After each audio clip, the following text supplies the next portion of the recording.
Lily Hart was known for her kindness. Ava Cole was known for her caution. Both were smart, loved, and full of promise.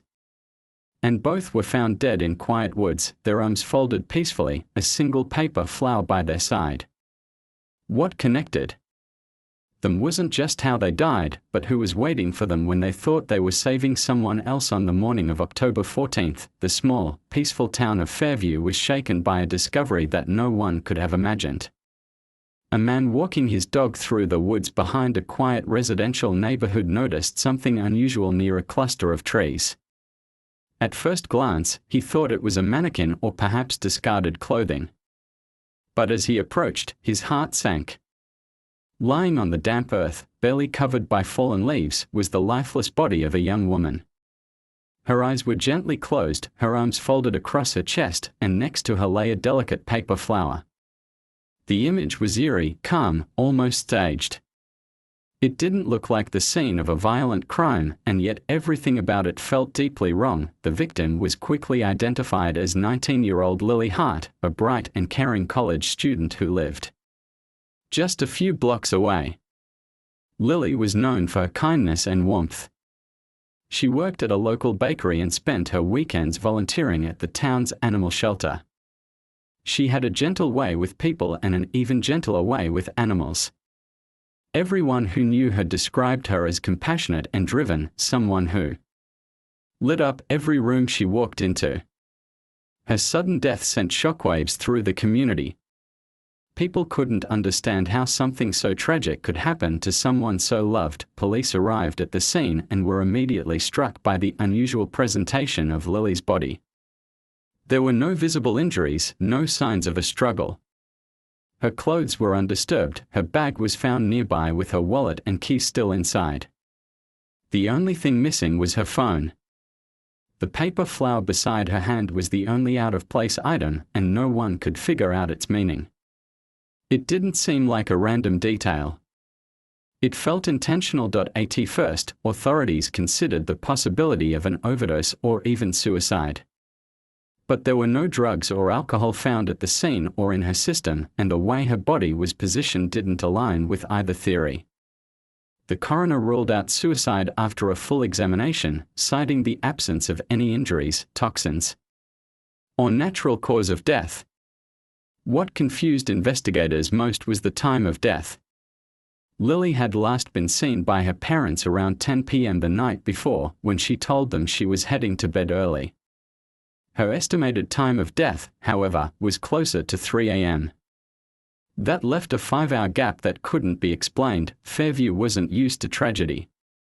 It was the kind of place where front doors were left unlocked and neighbors helped each other without being asked.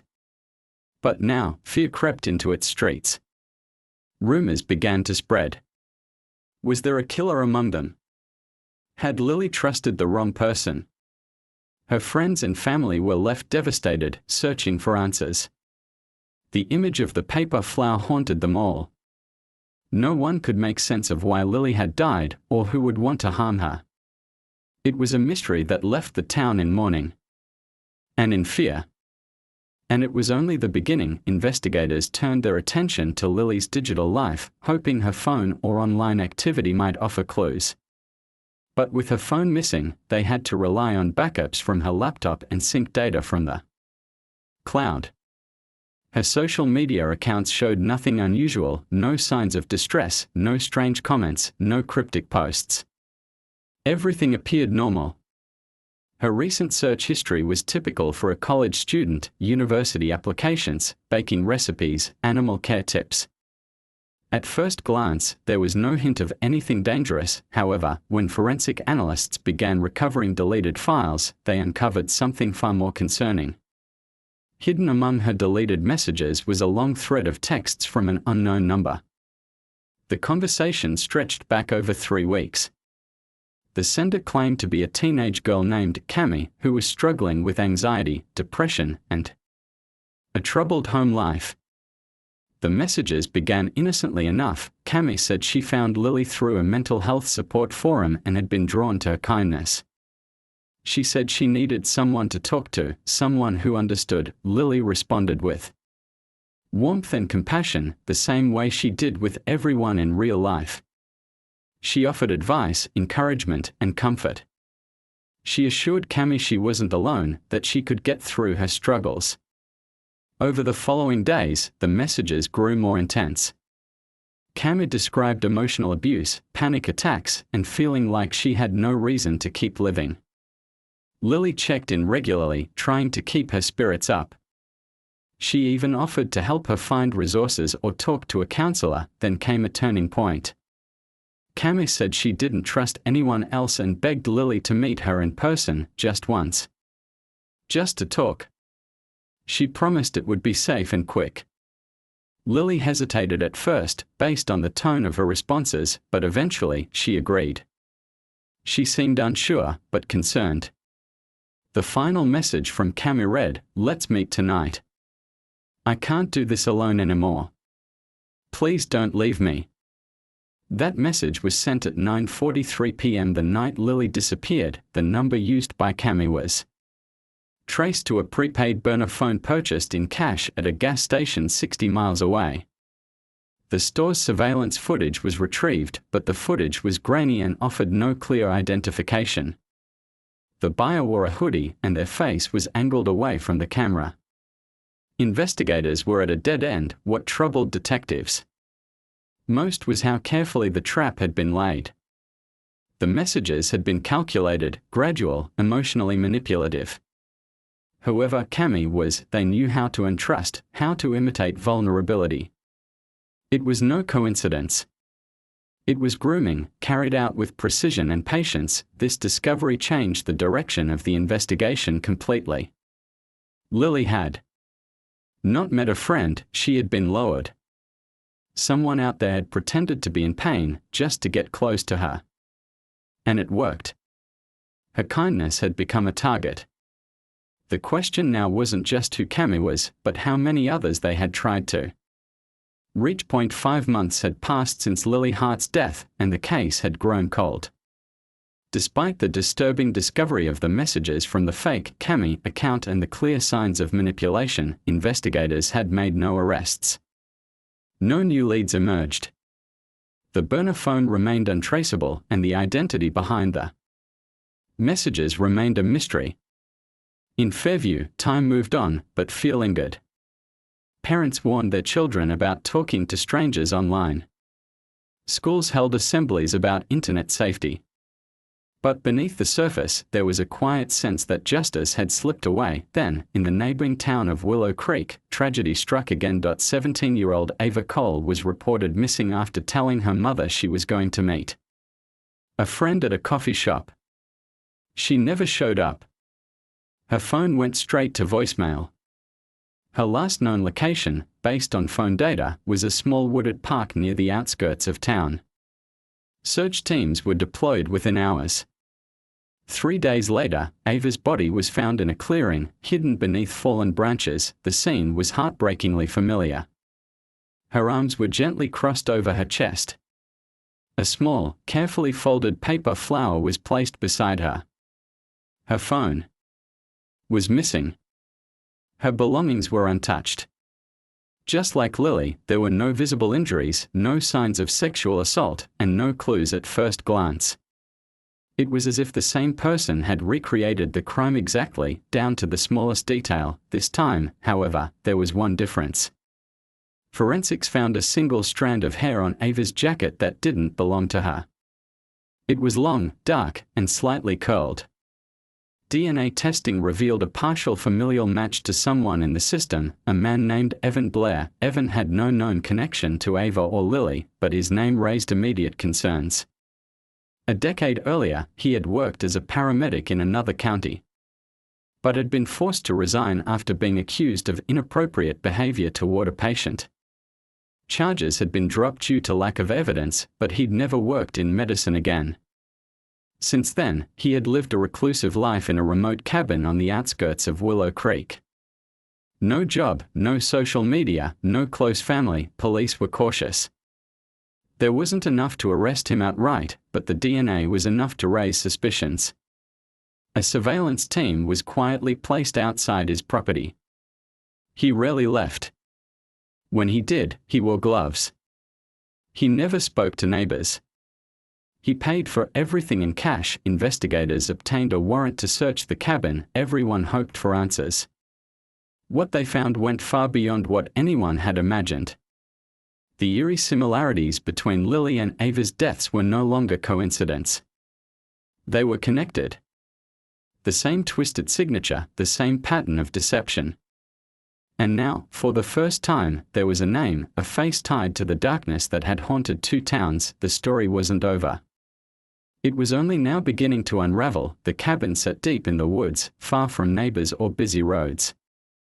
Surrounded by tall trees and silence, it looked like the kind of place someone might go to disappear. When investigators entered Evan Blair's home with a warrant, they expected to find evidence linking him to the crime. What they found was far more chilling than they imagined. The inside of the cabin was neat, almost obsessively clean. There were no photos, no decorations, no signs of normal life. The furniture was minimal. The windows were covered. In the bedroom closet, tucked behind boxes of old clothes, detectives found a small trapdoor leading to a crawlspace under the floor. There, wrapped tightly in a plastic bag, was Lily Hart's missing phone. It had been powered off, battery removed, but it was unmistakably hers, confirmed by serial number and custom stickers her family recognized. Next to it was a black leather notebook, worn and stained. Inside were pages filled with handwritten notes, hundreds of them. Each page was a log of online conversations. Names, dates, summaries. Many of the names were unfamiliar, but two stood out immediately: Lily and Ava. Under Lily's name were dates matching the text conversations recovered from her cloud account. The writing was methodical, emotionless, like a researcher observing test subjects.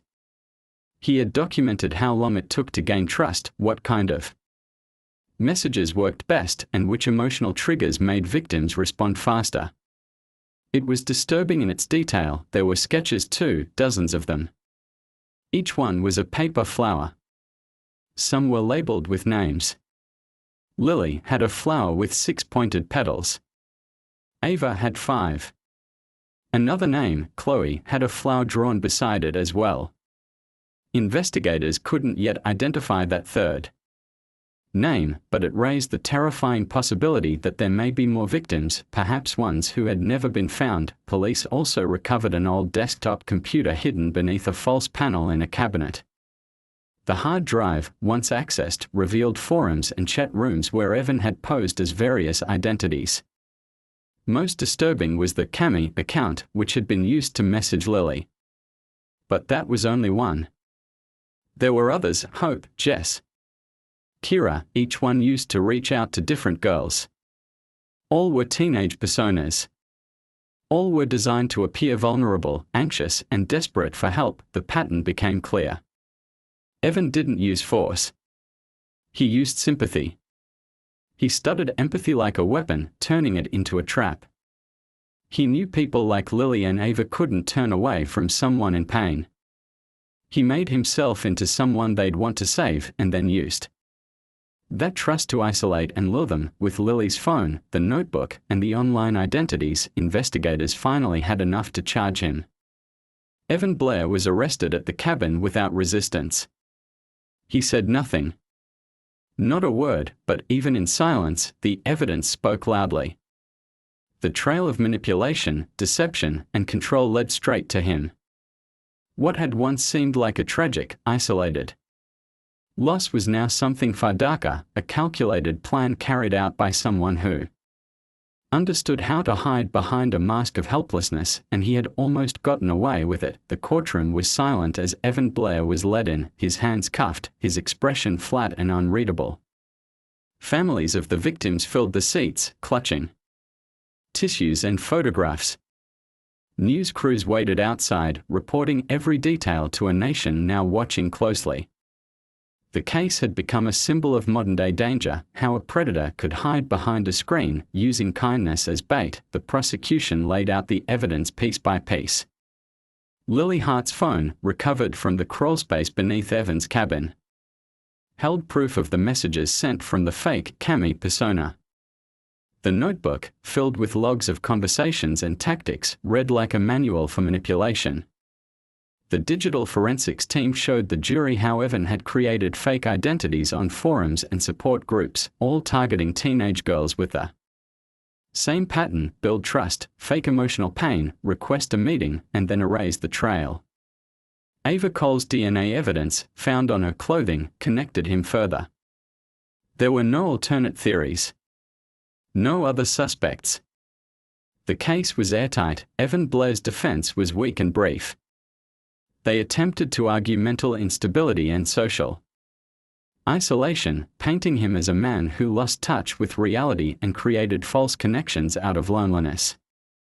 But the deliberate planning shown in his notes destroyed that argument. This wasn't random. It was predatory. Calm, calculating, and consistent. Lily's mother gave a victim impact statement that brought the room to tears. She described her daughter's kindness, her dreams of helping animals, her gentle nature. Ava's father followed, sharing how his daughter was cautious, careful, and smart, but still fell into a trap she never saw coming. Both families asked the court for justice, not just for the girls they lost, but to protect others who might have become future victims. After a brief deliberation, the jury returned with a unanimous verdict: guilty on all counts, 2 counts of first-degree murder, use of technology in the commission of a crime, and obstruction of justice. Evan Blair showed no reaction. He stared straight ahead, as if none of it applied to him. The judge, in delivering the sentence, called him a cold manipulator who preyed on compassion and sentenced him to life in prison without the possibility of parole. The courtroom let out a collective breath. Justice had been served, but closure was still hard to find. Back in Fairview, Lily's memory lived on. A bench in the park was dedicated in her name, engraved with her favorite quote about kindness. Ava's school started an awareness campaign about online safety, urging teens to speak up and verify who they were speaking to. What happened to Lily and Ava could not be undone, but their stories became a warning, a lesson, and a legacy Evan Blair had tried to hide in plain sight, using the face of a victim to create more victims. In the end, it was that same mask that exposed him.